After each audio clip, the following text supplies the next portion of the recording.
Did I really bring my affair partner home and ask my husband if he would be open to sharing me?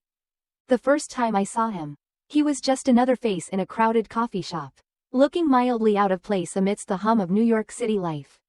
I was sipping my latte, alone on a rare day off, a momentary break from the quiet but constant bustle of my life as a married woman in the suburbs.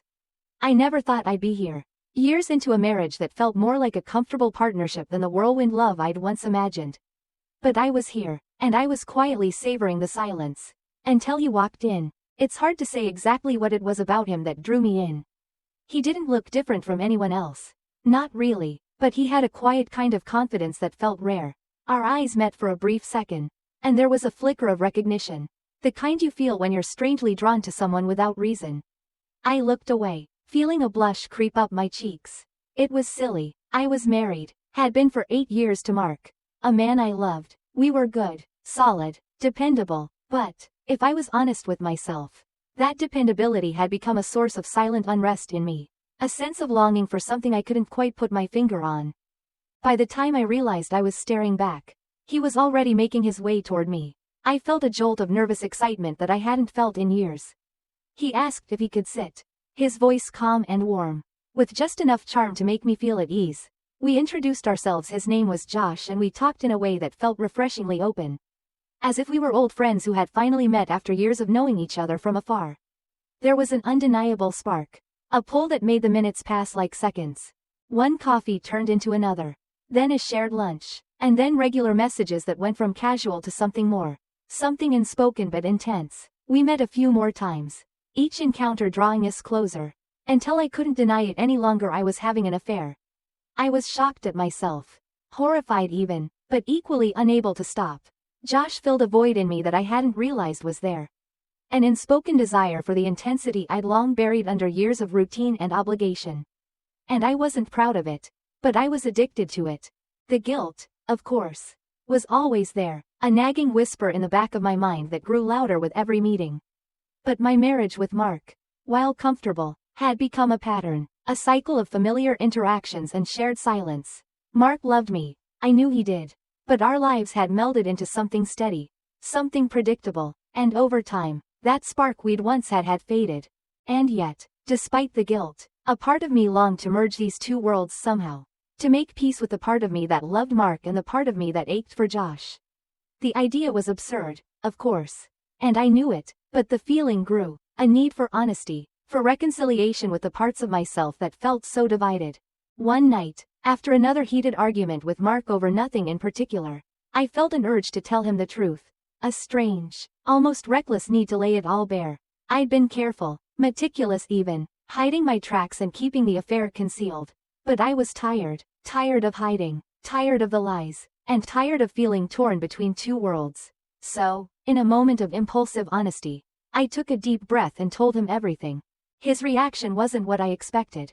He was quiet, almost too quiet, as if the words hadn't yet registered. I could see the shock in his eyes, the way he tensed, his face going pale, and then, after a long, painful silence, he spoke in a tone I'd never heard from him before, calm but layered with hurt and confusion. You're in love with him?" he asked, his voice barely above a whisper. I didn't know how to answer that. I loved Mark, I always had, but my feelings for Josh were raw, intense in a way that felt like both fire and ice. I don't know, I stammered. It's different, Mark. He makes me feel alive in a way I haven't in years. He nodded slowly, absorbing my words, his face a mixture of sadness and something else, something I couldn't quite place. I expected anger, resentment, even a demand for me to end it, but instead, he looked at me with a steady gaze and said, "If he makes you feel that way, maybe there's something we need to change. Maybe this doesn't have to end us." I stared at him, unable to process what he was saying. "Mark, what are you saying?" He took a deep breath, his eyes fixed on mine. "I'm saying, maybe there's a way we can make this work. I don't want to lose you, but I don't want you to feel trapped either. If this is something you need, maybe there's a way to include it in our lives." I was stunned. I had never expected this from Mark. He was the epitome of stability, of loyalty, and yet here he was, suggesting something so far outside the bounds of our marriage that I couldn't wrap my head around it.